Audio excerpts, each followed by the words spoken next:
البحراوي كان ذكي، ورط فهد الأحمدي في خطأ، وبالتالي ضربة جزاء. فهد الأحمدي كان مجبر في اللقطة الأخيرة على التدخل، وأعتقد بأنه الآن ضربة جزاء.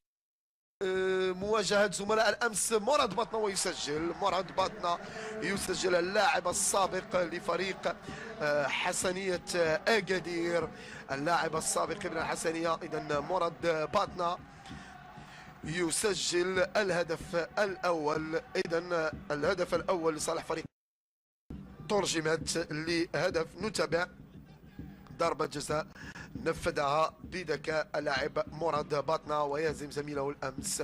مباراة خاصة لباطنة، مباراة يمكن بأنه الأخطاء غادي تقول الكلمة ديالها. إذا شاهدوا باتريك كواكو هو اللي كان وراء التمرير، أسماندا اللي تألق، تراوري ما تمكنش،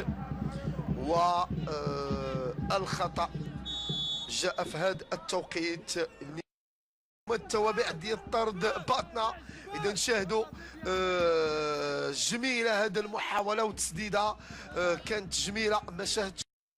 نشاهدوا كيفاش التهيئ كان بشكل جيد، والتسديده كانت قويه.